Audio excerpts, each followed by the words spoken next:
이렇게 저는 그래도 여태까지 영상을 만들면서 그래도 웃음 포인트 하나씩은 이렇게 넣었거든요. 제 그런 천부적인 유머러스 뭐 이런 거 넣었는데 이번에는 진짜 웃음기 진짜 하나도 그래서 일단 뭐 춤이라도 춰봤습니다. 제 나름대로 해석을 한 거니까 뭐 아무튼 오프닝 끝.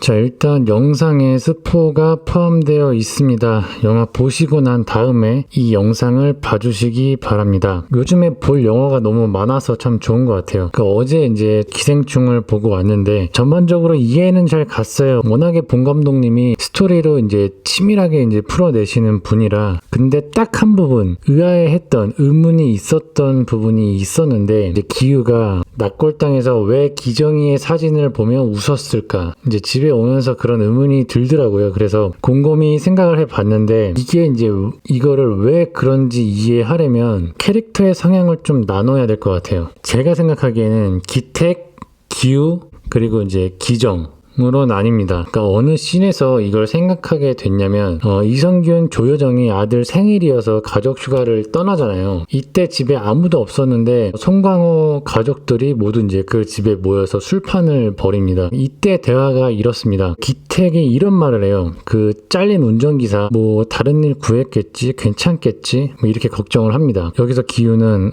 뭐 젊은데 뭐 잘 구했겠죠 라는 말을 해요. 저는 여기서 딱 느꼈어요.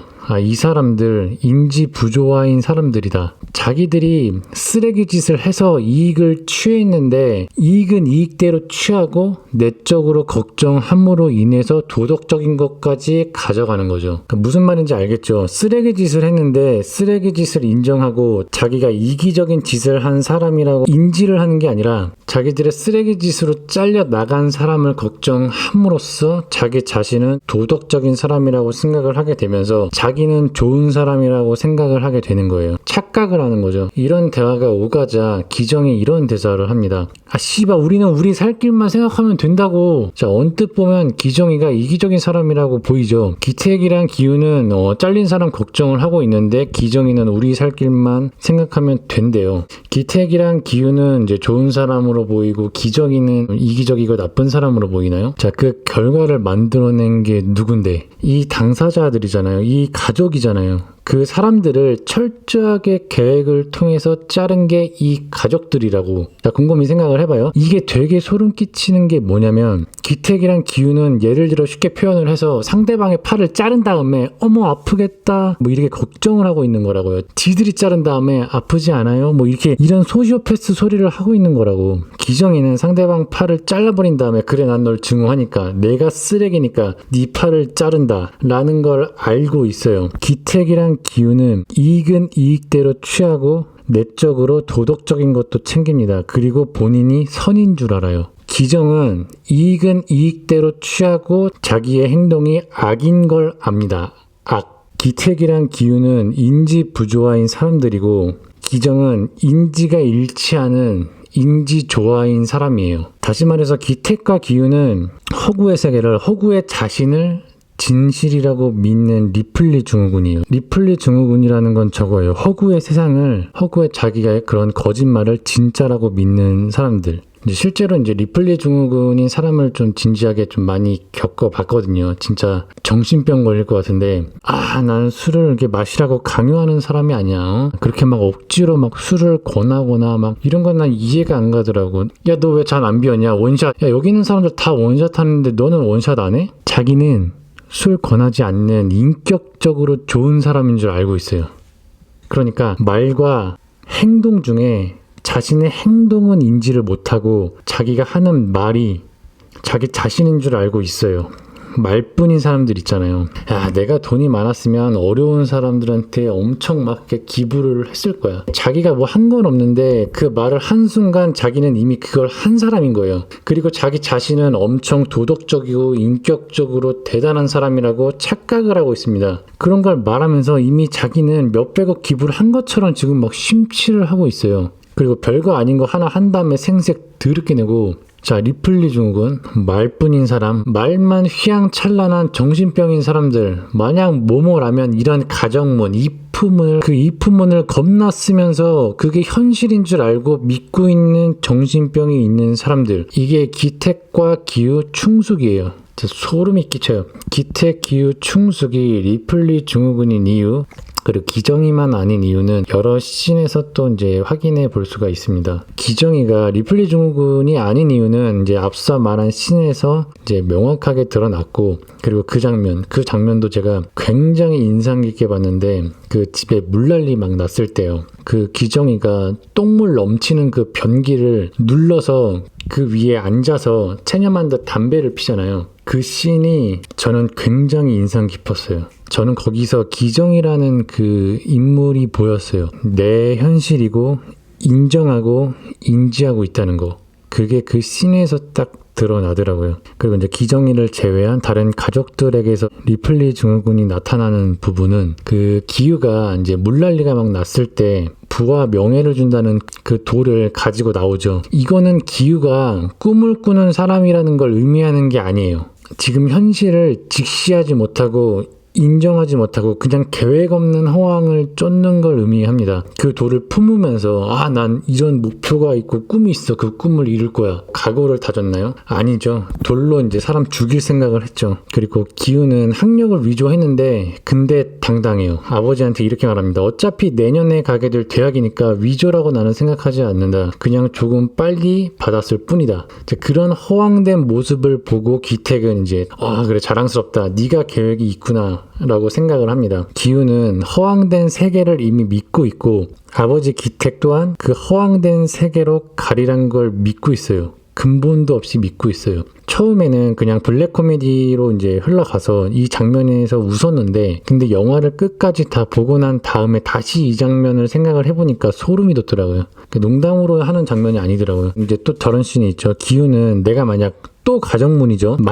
내가 만약에 여기 딸과 결혼하면 이 집은 내 거일 텐데 다시 허황된 세계를 실제로 대입해서 믿고 있어요. 그리고 어머니 충숙도 마찬가지로 기우의 이 허황된 가정을 기반으로 대화가 이루어집니다. 그럼 내가 지금 이 사돈집에서 내가 지금 집안일 하는 거야? 어이없어서. 그러니까 어머니 충숙까지 리플리 증후군이 보이는 장면이에요. 이제 그리고 기우의 리플리 증후군이 정점을 찍은 건 바로 마지막에 나타납니다. 그 마지막 장면에서 아버지를 구하기 위해 계획을 세웠습니다. 돈을 벌 거예요. 돈을 벌어서 그 집을 살 거예요. 이런 허황된 꿈을 꾸죠. 그리고 저는 이 본 감독님의 의도적인 그런 연출이라고 보는데 아예 그 허황된 세계를 실제로 장면을 넣어서 표현을 했어요. 그 집을 사는 그 씬을. 그래서 영화를 보는 관객도 저도 그렇고 뭐야 진짜 집을 산 건가? 생각인가? 아니면 그냥 진짜 집을 산 건가? 기택은 지하에서 나와서 기우랑 같이 앉고 막 이렇게 해피엔딩인 건가? 이렇게 잠깐 헷갈렸는데 아니었죠. 바로 나타났죠. 실실 웃고 있는 기우의 그 허구의 세계라는 걸 그냥 생각이었구나라는 걸 이제 알게 됐죠. 그리고 그 기우는 그거를 믿고 있고 이번엔 기택도 이제 리플리 증후군의 장면이 뭐냐면 그 기택의 집 화장실이나 지하실 아저씨의 그 화장실 그 둘의 집 그렇게 차이가 있던가요? 자, 상징적으로 같은 지하이기도 하죠. 기택은 자신의 현실을 인지하지 못하고 이런 곳에서 어떻게 살죠? 라는 대사를 하죠. 기정이처럼 자신의 현실을 인지하고 있으면 절대로 할 수 없는 말이에요. 그리고 더 재밌는 건 결국 기택이 거기에 살게 되고 그 아저씨와 완전히 같은 삶을 살게 되는 거죠. 완벽한 인지 부조화예요. 하루에 소주 한 병씩 마시는 사람이 TV에 나오는 매일 소주 먹는 그 알코올 중독자를 보면서 왜 저러고 사나 몰라. 알코올 중독자나 되고 말이야. 한심하게. 이렇게 말하는 거랑 똑같은 거예요. 자, 앞서 말한 걸 토대로 결론입니다. 이제 제가 생각하기에 기우가 납골당에서 기정이의 사진을 보고 웃은 이유예요. 기우가 의식에서 깨어났을 때 의사 같지도 않은 의사를 보면서 웃죠. 아무리 봐도 의사라고 인지가 안 되는데 의사래. 인지 부조화인 거죠. 웃죠. 경찰 같지도 않은 경찰을 보면서 웃어요. 아무리 봐도 경찰로 인지가 안 되는데 경찰이래. 인지 부조화인 거죠. 웃죠. 자, 기정이를 보고 아무리 봐도 인지 조화를 하는 우리와 다른 사람인데 인지 부조화인 우리들과 같은 가족이래. 인지 부조화인 거죠. 웃죠. 기정이를 보고 아무리 봐도 리플리 증후군이 아닌데 리플리 증후군인 우리와 같은 가족이래. 웃죠. 그리고 기우는 지난 아버지 관련 뉴스들을 보면서 안 웃어요. 아버지가 자기와 같은 리플리 증후군의 인간이니까 안 웃죠. 제 주관적인 해석일 뿐이지만 그 본 감독님이 만약에 이제 리플리 증후군으로 이제 사람의 정신병을 보여주려고 연출을 했다면 진짜 기가 막힌 심리 묘사극이었다고 생각을 합니다. 실제 감독의 의도는 저는 알 수가 없으니까 실제로 의도했는지 안 했는지는 저는 모르죠. 그리고 그 기택이 왜 이선균을 죽인지 아세요? 이게 언뜻 보기에는 자격지심 같은데 자격지심이 아니에요. 그 기택은 이제 처음에 이제 이선균한테 아부하며 잘 보이려고 이제 했지만 이제 계속해서 그 사람과 가까이 있다 보면 이선균이 한 기업의 총수인 걸 점점 망각을 하게 돼요. 망각을 하는 게 아니죠. 점점 무뎌지는 거죠. 별거 아닌 것처럼 생각을 하게 돼요. 아니 이렇게 가까이서 대화를 하는데 쟤나 나나 뭐가 달라? 그러니까 백화점 명품관에서 일하는 사람이 명품 못 사는 손님 무시하는 거랑 비슷한 거예요. 그 환경에 있다 보니 자신의 현실은 희미해지고 자기가 뭐 되는 것처럼 눈만 높아지는 거예요. 리플리 증후군의 그 허구의 자신을 끌어내려서 현실로 직시하게 해주는 장치, 이게 바로 이 반지하 냄새예요. 그 자격지심이 아니에요. 이게 리플리 증후군인 사람이 가장 열받아 하고 외면하려고 하는 게 바로 이 현실 직시입니다. 자신의 현실을 말해주면, 자신의 쓰레기 행동을 정확하게 말해주면 굉장히 거부를 하면서 굉장히 화를 냅니다. 영화에서 이제 이 분노를 넘어서 죽이기까지 했죠. 그 영화에서는 리플리 증후군이 아닌 사람들은 모두 죽이고 리플리 증후군인 사람은 모두 살려놨어요. 그 기생충이지만 기생충인 걸 알고 있고 자신의 현실을 인정하고 있는 사람들은 다 죽었어요. 기정이 자신이 처한 현실을 인지하고 있죠. 영화에서 죽었죠. 그리고 전 가정부도 조여정 사모님이 하라는 건 토한다고 다 해줬어요. 그리고 이제 일이 잘렸어도 조여정을 계속 사모님이라고 부르고 있어요. 고마워하고 있고 자기가 기생충이란 걸 인지하고 있어요. 죽었죠. 전 가정부 남편, 그 지하실 아저씨는 자기가 기생하고 있는 기생충이란 걸 확실히 인지하고 있고 숨어 사는 거긴 하지만 이 집에 기생해서 사는 거에 대해서 고마워하고 있어요. 이성균을 존경한다고 하죠. 리스펙트 한다고 하죠. 죽었죠. 자, 재밌지 않나요? 자, 기우는 그 지하실 사람과 전 가정부를 돌로 죽이려고 하죠. 충숙은 그 어머니는 실제로 그 지하실 사람을 죽였죠. 물론 공격받는 입장에서 죽이지 않으면 죽는 입장이었으니까 죽이긴 했는데, 자, 그리고 기택은 이선균을 죽였죠. 자, 기정이는 그 지하실 사람이 배고프니까 음식을 챙겨주려고 합니다.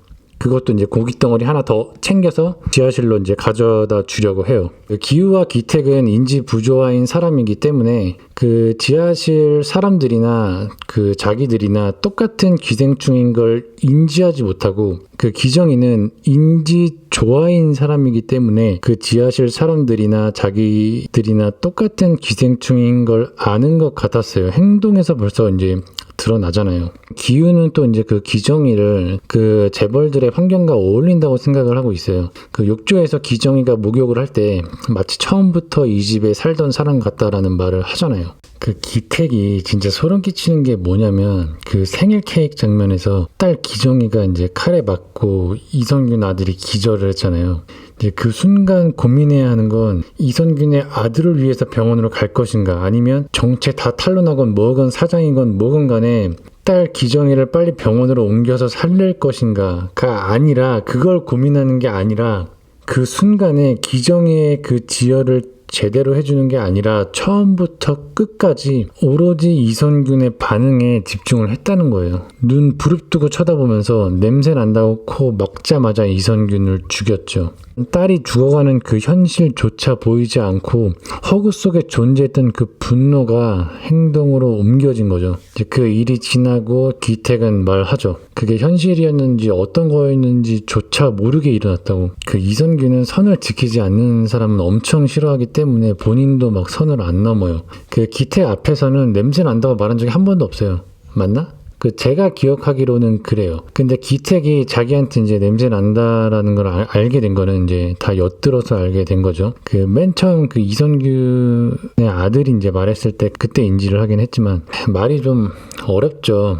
제가 영화를 보면서 느꼈던 부분을 말로 좀 풀어서 설명하려고 하니까 좀 참 어려운 부분이 있는 것 같아요. 제가 좋게 생각하는 영화의 요소는 두 가지인데 첫 번째는 그 상황이 되어야 알 수 있는 그 사람의 섬세한 심리 묘사가 있는 영화. 그리고 두 번째는 그 영화가 무엇을 말하고자 하는가. 내면의 깊이가 있는 사람이 핵심 철학 한 가지를 가지고 그 한 가지를 영화 뿌리에 두고 스토리를 뻗어 나가는 영화. 이 두 가지 요소가 이제 제가 감명 깊게 봤다고 말을 하는 그 영화거든요. 저는 봉준호 감독님이 제가 생각하는 그 두 가지 요소를 가지고 그 영화를 만드시는 분은 아닌 것 같아요. 처음에 봉준호 감독의 살인의 추억을 봤을 때 진짜 충격받았어요.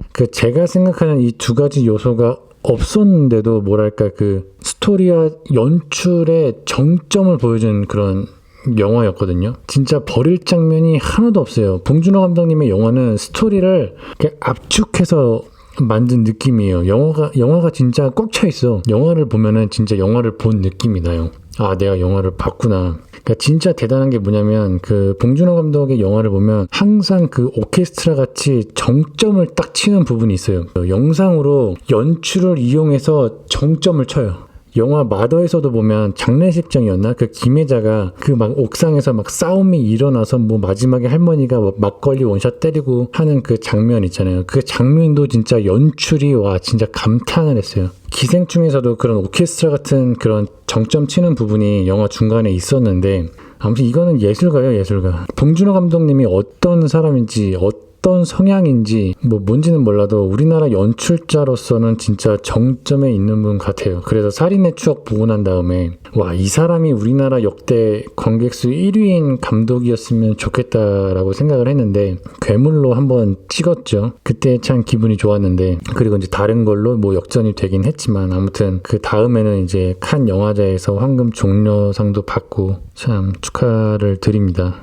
아무튼 제가 지극히 이제 주관적으로 해석을 했던 기생충이었습니다. 안 보신 분들이 있다면은 꼭 보시길 바랄게요. 이게 진짜 지루할 틈이 없어요. 이게 정말 몰입도가 장난이 아니에요. 자, 이제 이 영상의 결론을 말씀드리자면 요약을 하자면 리플리 증후군인 사람이 영화에 잘 나타나니까 이런 사람을 조심하자. 거리를 두면서 조심히 사귀길 바랍니다.